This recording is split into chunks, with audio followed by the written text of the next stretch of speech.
ಗದ್ಯಪಾಠ 2 ಸಹಕಾರ. ಪಾಠವನ್ನು ಓದಿ ಹೇಳಿ. ಸಮಿತಿ ರಚನೆ. ಒಂದು ಊರು. ಆ ಊರಿನ ಹೆಸರು ಮಲ್ಲಿಗೆಹಳ್ಳಿ. ಆ ಹಳ್ಳಿಯಲ್ಲಿ ಒಂದು ತೋಟವಿತ್ತು. ಆ ತೋಟದಲ್ಲಿ ಒಂದು ಕೋಳಿ ತನ್ನ ಮರಿಗಳ ಜೊತೆಯಲ್ಲಿ ವಾಸವಾಗಿತ್ತು. ಅದೇ ತೋಟದಲ್ಲಿ ಗುಬ್ಬಚ್ಚಿ ಮತ್ತು ಪಾರಿವಾಳಗಳು ವಾಸವಾಗಿದ್ದವು. ಒಂದು ಊರು. ಆ ಊರಿನ ಹೆಸರೇನು? ಮಲ್ಲಿಗೆಹಳ್ಳಿ. ಆ ಮಲ್ಲಿಗೆಹಳ್ಳಿ ಎಂಬ ಊರಿನಲ್ಲಿ ಒಂದು ಸುಂದರವಾದ ತೋಟ ಇರುತ್ತೆ. ಇಲ್ಲಿ ಪಿಕ್ಚರಲ್ಲಿ ಕೊಟ್ಟಿದ್ದಾರೆ, ಆ ರೀತಿ ತೋಟ ಇರುತ್ತೆ. ಆ ತೋಟದಲ್ಲಿ ಒಂದು ಕೋಳಿ ತನ್ನ ಮರಿಗಳ ಜೊತೆಯಲ್ಲಿ ವಾಸವಾಗಿತ್ತು. ಆ ತೋಟದಲ್ಲಿ ಕೋಳಿಗಳು ತನ್ನ ಮರಿಗಳ ಜೊತೆ ವಾಸವಾಗಿತ್ತು. ನೀವಿಲ್ಲಿ ಒಂದು ಸುಂದರವಾದ ಚಿತ್ರದಲ್ಲಿ ನೋಡ್ಬೋದು. ಅದೇ ತೋಟದಲ್ಲಿ ಗುಬ್ಬಚ್ಚಿ ಮತ್ತು ಪಾರಿವಾಳಗಳು ವಾಸವಾಗಿದ್ದವು. ಈ ತೋಟದಲ್ಲಿ ಕಾಳು ಕಡ್ಡಿಗಳನ್ನು ಬೆಳೆಯೋದ್ರಿಂದ ಇಲ್ಲಿ ಪ್ರಾಣಿಗಳು, ಗುಬ್ಬಚ್ಚಿಗಳು, ಕೋಳಿಗಳು ಎಲ್ಲ ವಾಸವಾಗಿರ್ತವೆ. ಒಂದು ದಿನ ಕೋಳಿಗೆ ರಾಗಿಯ ಕಾಳುಗಳು ಸಿಕ್ಕವು. ಒಂದಿನ ಏನಾಗುತ್ತೆ, ಆ ತೋಟದಲ್ಲಿ ಕೋಳಿಗಳಿಗೆ ಕೆಲವು ರಾಗಿ ಕಾಳು ಸಿಗುತ್ತೆ. ಆ ರಾಗಿ ಕಾಳುಗಳನ್ನು ಹೊಲದಲ್ಲಿ ಬಿತ್ತಿದರೆ ತುಂಬ ರಾಗಿ ಸಿಗುತ್ತದೆ ಎಂದು ಕೋಳಿಗೆ ಅನಿಸುತ್ತೆ. ಕೆಲವು ರಾಗಿ ಕಾಳನ್ನು ನೋಡಿ ಕೋಳಿ, ಈ ರಾಗಿ ಕಾಳನ್ನ ಈ ತೋಟದಲ್ಲಿ ಬಿತ್ತಿದ್ರೆ ನಮಗೆ ತುಂಬ ಕಾಳುಗಳು ಸಿಗ್ಬೋದು ಅಂತ ಹೇಳಿ ಒಂದು ಉಪಾಯ ಮಾಡುತ್ತೆ. ಆಗ ಕೋಳಿ ಏನು ಮಾಡುತ್ತೆ, ಆ ರಾಗಿಯನ್ನು ಬಿತ್ತಲು ಗುಬ್ಬಚ್ಚಿಯ ಸಹಾಯ ಕೇಳಿತು. ಕೋಳಿ ಗುಬ್ಬಚ್ಚಿಯ ಸಹಾಯವನ್ನು ಹೋಗಿ ಕೇಳುತ್ತೆ, ರಾಗಿ ಬಿತ್ತೋದಕ್ಕೆ ನನಗೆ ಸಹಾಯ ಮಾಡು ಅಂತ. ಆಗ ಗುಬ್ಬಚ್ಚಿ ನನ್ನಿಂದ ಆಗದು ಎಂದಿತ್ತು. ಗುಬ್ಬಚ್ಚಿ ನನ್ನಿಂದ ಆಗಲ್ಲ, ನಾನು ನಿನಗೆ ಸಹಾಯ ಮಾಡಲ್ಲ ಅಂತ ಹೇಳುತ್ತೆ. ಆಗ ಕೋಳಿ ಬೇಜಾರಾಗಿ ಪಾರಿವಾಳದ ಹತ್ರ ಹೋಗಿ ಸಹಾಯನ ಕೇಳುತ್ತೆ. ಆ ಪಾರಿವಾಳವು ಸಹ ನನ್ನಿಂದ ಆಗಲ್ಲ ಅಂತ ಹೇಳುತ್ತೆ. ಆಗ ಕೋಳಿ ತುಂಬ ಬೇಜಾರಿಂದ ತನ್ನ ಮರಿಗಳನ್ನು ಕರ್ಕೊಂಡು ರಾಗಿಯನ್ನು ಬಿತ್ತುತ್ತೆ. ಅಂದರೆ ತನ್ನ ಪುಟ್ಟ ಮರಿಗಳ ಸಹಾಯವನ್ನು ಪಡ್ಕೊಂಡು ರಾಗಿಯನ್ನು ಬಿತ್ತುತ್ತೆ. ಕೆಲವು ದಿನಗಳು ಕಳೆದವು. ಕೆಲವು ದಿನಗಳು ಆಗುತ್ತೆ. ಅಂದರೆ ರಾಗಿ ಬಿತ್ತಿ ಕೆಲವು ದಿನಗಳಾಗುತ್ತೆ. ಆಗ ರಾಗಿಯ ಪೈರುಗಳು ಚೆನ್ನಾಗಿ ಬೆಳೆದು ದೊಡ್ಡವಾಗಿರ್ತವೆ. ಆ ರಾಗಿಯನ್ನು ತುಂಬ ಚೆನ್ನಾಗಿ ಬೆಳೆದು ದೊಡ್ಡವಾದ ಮೇಲೆ ಅದರ ಪೈರಿನ ತೆನೆಗಳು ಬಿಡುತ್ತೆ. ಆ ತೆನೆಗಳನ್ನು ಕೊಯ್ಯುವ ದಿನ ಕೊನೆಗೆ ಒಂದು ದಿನ ಬರುತ್ತೆ. ಆ ತೆನೆಗಳನ್ನು ಕೊಯ್ಯೋಕ್ಕೆ ಕೋಳಿ ಒಂದರಿಂದನೇ ಸಾಧ್ಯವಾಗಲ್ಲ. ಅದರಿಂದ ಮತ್ತೆ ಏನು ಮಾಡುತ್ತೆ ನೋಡೋಣ. ಕೋಳಿ ರಾಗಿಯ ತೆನೆಗಳನ್ನು ಕೊಯ್ಯಲು ಸಹಾಯ ಅದಕ್ಕೆ ಬೇಕಾಗಿರುತ್ತೆ. ಅದಕ್ಕೆ ಏನು ಮಾಡುತ್ತೆ, ಮೊದಲು ಗುಬ್ಬಚ್ಚಿಯ ಸಹಾಯವನ್ನು ಕೇಳುತ್ತೆ. ಗುಬ್ಬಚ್ಚಿ ಹತ್ರ ಹೋಗಿ, ನಾನು ಹೀಗೆ ರಾಗಿಯನ್ನು ಬೆಳೆದಿದ್ದೀನಿ, ಅದು ಫಸಲು ಬಿಟ್ಟಿದೆ, ಅದನ್ನು ಕೊಯ್ಯೋಕ್ಕೆ ನಿನ್ನ ಸಹಾಯ ಬೇಕು ಅಂತ ಕೇಳುತ್ತೆ. ಆಗ ಗುಬ್ಬಚ್ಚಿ, ಇಲ್ಲ, ನನ್ನಿಂದ ಆಗಲ್ಲ, ನಾನು ನಿನಗೆ ಸಹಾಯ ಮಾಡೋಕ್ಕಾಗಲ್ಲ ಅಂತ ಹೇಳುತ್ತೆ. ಸರಿ ಅಂತ ಕೋಳಿ ಪಾರಿವಾಳದ ಹತ್ರ ಹೋಗಿ, ಹೀಗೆ ನಾನು ರಾಗಿಯನ್ನು ಬೆಳೆದಿದ್ದೀನಿ, ಅದನ್ನು ಕುಯ್ಯಲು, ಅದನ್ನು ಫಸಲು ಮಾಡಲು ನಿನ್ನ ಸಹಾಯ ಬೇಕು ಅಂತ ಕೇಳುತ್ತೆ. ಆಗ ಪಾರಿವಾಳವು ಸಹ ಅದು ನನ್ನಿಂದ ಆಗಲ್ಲ, ನಾನು ನಿನಗೆ ಸಹಾಯವನ್ನು ಮಾಡೋಕ್ಕಾಗಲ್ಲ ಅಂತ ಹೇಳುತ್ತೆ. ನಂತರ ಕೋಳಿ ಬೇಸರದಿಂದ ತನ್ನ ಮರಿಗಳನ್ನು ಕರೆದುಕೊಂಡು ಹೋಗಿ ಆ ರಾಗಿನೆಲ್ಲ ಕುಯ್ದಾಕುತ್ತೆ. ಆ ಕಾಳುಗಳನ್ನು ಏನು ಮಾಡುತ್ತೆ, ಸಂಗ್ರಹಿಸಿ ಇಡುತ್ತೆ, ತನ್ನ ಮುಂದಿನ ದಿನಗಳಿಗೆ ಬೇಕಾಗುತ್ತೆ ಅಂತ. ಒಂದು ದಿನ ಗುಬ್ಬಚ್ಚಿ ಮತ್ತು ಪಾರಿವಾಳಗಳಿಗೆ ತುಂಬ ಹಸಿವಾಗುತ್ತೆ. ಅಂದರೆ ಗುಬ್ಬಚ್ಚಿ ಮತ್ತು ಪಾರಿವಾಳಗಳು ಅದೇ ತೋಟದಲ್ಲಿ ಇದ್ರಿಂದ ಅಲ್ಲಿ ಯಾವ ಕಾಳುಗಳು ಇರಲ್ವಲ್ಲ, ಅದಕ್ಕೆ ಒಂದಿನ ಹಸಿವಾಗುತ್ತೆ. ಆಗ ಏನು ಮಾಡ್ತವೆ, ಅವು ಕೋಳಿಯ ಬಳಿ ಬಂದು, ಅಕ್ಕ, ತಿನ್ನಲು ರಾಗಿ ಕೊಡು ಅಂತ ಕೇಳುತ್ತೆ. ಅದಕ್ಕೆ ಕೋಳಿ, ನೀವು ಬಿತ್ತಲು ಬರಲಿಲ್ಲ, ಕೊಯ್ಯಲು ಬರಲಿಲ್ಲ, ನಿಮಗೆ ಏಕೆ ರಾಗಿ ಕೊಡಲಿ ಅಂತ ಹೇಳುತ್ತೆ. ಕೋಳಿಗೆ ಬೇಜಾರಿರುತ್ತಲ್ವಾ, ನನಗೆ ಯಾರೂ ಸಹಾಯ ಮಾಡಿಲ್ಲ ಅಂತ. ಅದಕ್ಕೆ ನೀವು ಕೊಯ್ಯಲು ಬರಲಿಲ್ಲ, ಬಿತ್ತಲು ಬರಲಿಲ್ಲ, ನಿಮ್ಗೆ ಯಾಕೆ ನಾನು ರಾಗಿ ಕೊಡಲಿ ಅಂತ ಕೇಳುತ್ತೆ. ಆವಾಗ ಪಾರಿವಾಳಗಳಿಗೆ ಮತ್ತು ಗುಬ್ಬಚ್ಚಿಗಳಿಗೆ ಅನಿಸುತ್ತೆ, ಹೌದಲ್ವಾ, ನಾವು ಸಹಾಯ ಮಾಡಿದಿದ್ರೆ ನಮಗೂ ಕೋಳಿ ಸಹಾಯ ಮಾಡ್ತಿತ್ತು, ಅದು ಬೆಳೆದಿದ್ರಲ್ಲಿ ನಮಗೂ ಕೊಡ್ತಿತ್ತು, ನಾವು ಸಂಗ್ರಹಿಸಿ ಇಡ್ಬೋದಿತ್ತು ಅಂತ ಅದಕ್ಕೆ ಬೇಜಾರಾಗುತ್ತೆ. ಹಾಗಾದರೂ ತನ್ನ ತಪ್ಪು ತನಗೆ ಅರಿವಾಗಿ ಅವು ನಾಚಿಕೊಂಡು ತಲೆ ತಗ್ಗಿಸಿ ನಿಂತ್ಕೊತಾವೆ. ಆಗ ಕೋಳಿಗೆ ಅಯ್ಯೋ ಪಾಪ ಅಂತ ಅನ್ನಿಸಿ ಅವುಗಳಿಗೆ ರಾಗಿಯನ್ನು ಕೊಡುತ್ತೆ.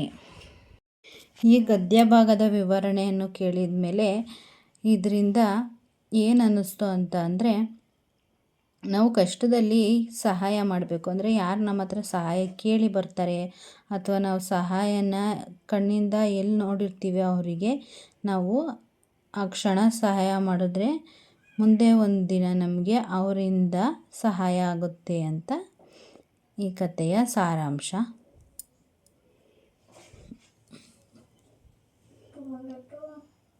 ಈಗ ನಾವು ಕೇಳದ ಪದಗಳು ಯಾವುವು ಅಂತ ನೋಡೋಣ. ಕೇಳದ ಪದಗಳು: ಒಂದು, ಊರು, ಹೆಸರು, ಮಲ್ಲಿಗೆಹಳ್ಳಿ, ಕೋಳಿ, ಮರಿ, ಜೊತೆ,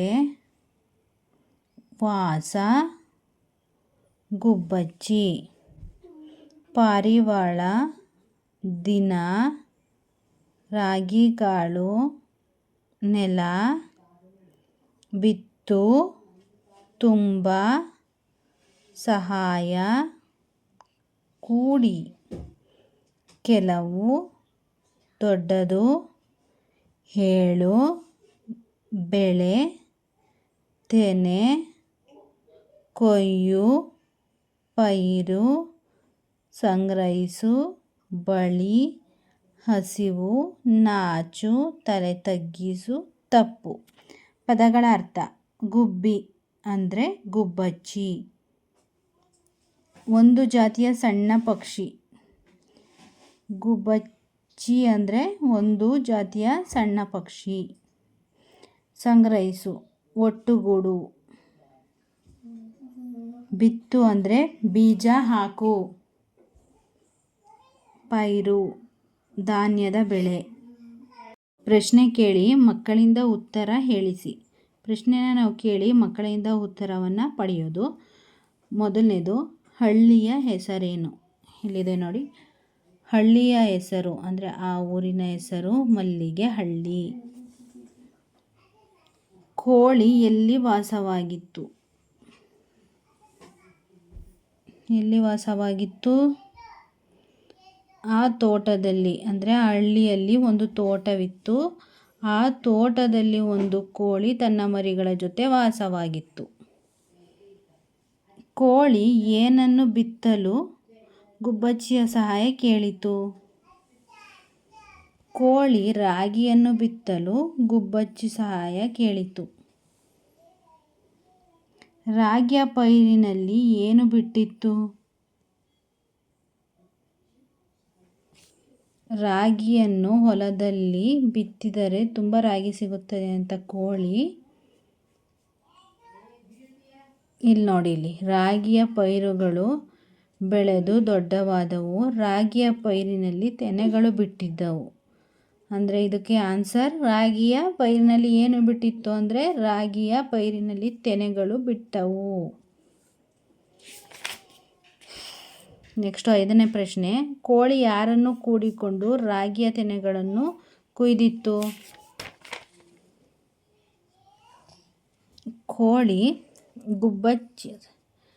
ಕೋಳಿ ತನ್ನ ಮರಿಗಳನ್ನು ಕೂಡಿಕೊಂಡು ರಾಗಿಯ ತೆನೆಗಳನ್ನು ಕೊಯ್ದಿತ್ತು.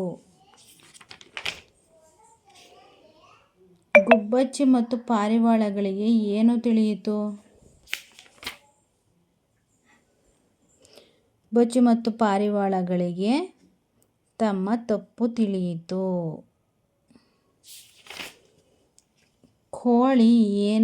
ಕೋಳಿಗೆ ಏನು ಅನಿಸಿತು? ಕೋಳಿಗೆ ಅಯ್ಯೋ ಪಾಪ ಎನಿಸಿತು.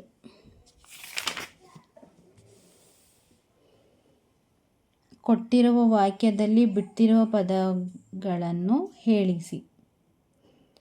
ಕೋಳಿ ರಾಗಿಯನ್ನು ಬಿತ್ತಲು ಗುಬ್ಬಚ್ಚಿಯನ್ನು ಡ್ಯಾಶ್ ಕೇಳಿತು. ಸಹಾಯನ ಕೇಳಿತು. ಕೋಳಿ ತನ್ನ ಮರಿಗಳನ್ನು ಕೂಡಿಕೊಂಡು ಡ್ಯಾಶ್ ಬಿತ್ತಿತು. ರಾಗಿ ಕಾಳುಗಳನ್ನು ಬಿತ್ತಿತು. ಒಂದು ದಿನ ಗುಬ್ಬಚ್ಚಿ ಮತ್ತು ಪಾರಿವಾಳಗಳಿಗೆ ತುಂಬ ಏನಾಯಿತು?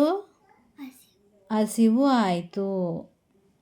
ಡ್ಯಾಶ್ ಮತ್ತು ಪಾರಿವಾಳಗಳಿಗೆ ತಮ್ಮ ಡ್ಯಾಶ್ ತಿಳಿಯಿತು. ಗುಬ್ಬಚ್ಚಿ ಮತ್ತು ಪಾರಿವಾಳಗಳಿಗೆ ತಮ್ಮ ತಪ್ಪು ತಿಳಿಯಿತು. ಇಲ್ಲಿ ನೀವು ಮಕ್ಕಳಿಂದ ಬಣ್ಣನ ತುಂಬಿಸ್ಬೇಕಾಗುತ್ತೆ. ತಾವರೆಯ ಬಣ್ಣ ಇಲ್ಲಿ ಎಲೆಗಳಿಗೆ, ಹಾಗೆ ಬಾಳೆಹಣ್ಣಿನ ಬಣ್ಣ, ಕ್ಯಾರೆಟ್ ಬಣ್ಣ, ಕುಂಬಳಕಾಯಿಯ ಬಣ್ಣವನ್ನು ಇಲ್ಲಿ ತುಂಬಿಸ್ಬೇಕಾಗುತ್ತೆ. ಪಾಠಪೂರ್ವ ಚಟುವಟಿಕೆ. ಈಗ ಚಿತ್ರ ತೋರಿಸಿ ಪದ ಹೇಳಿಸ್ಬೇಕು ಮಕ್ಕಳ ಹತ್ರ. ಮೊದಲನೇದು ಚಿತ್ರ ತೋರಿಸ್ಬೇಕು. ಇದ್ಯಾವ ಚಿತ್ರ? ಮೂಗು. ಎರಡನೇದು ಇದ್ಯಾವ ಚಿತ್ರ? ಕಣ್ಣು ಅಲ್ಲ, ಕಣ್ಣುಗಳು. ಒಂದು ಇದ್ದರೆ ಕಣ್ಣು, ಒಂದಕ್ಕಿಂತ ಹೆಚ್ಚು ಇದ್ದರೆ ಕಣ್ಣುಗಳು. ಇಲ್ಲಿ ಮೂರನೇದು ಏನಿದು? ಎಲೆ ಅಲ್ಲ, ಎಲೆಗಳು. ಒಂದಕ್ಕಿಂತ ಹೆಚ್ಚಿವೆ ಇಲ್ಲಿ, ಆದ್ದರಿಂದ ಎಲೆಗಳು. ನಾಲ್ಕನೇದು ಏನಿದು? ಹೂವುಗಳು. ವೆರಿ ಗುಡ್, ಹೂವುಗಳು ಒಂದಕ್ಕಿಂತ ಹೆಚ್ಚಿವೆ. ಐದನೇದು ಏನಿದು? ಕೈ. ಇದು ಕೈ. ಇವೇನು? ಬೆರಳುಗಳು. ಕೈ ಬೆರಳುಗಳು.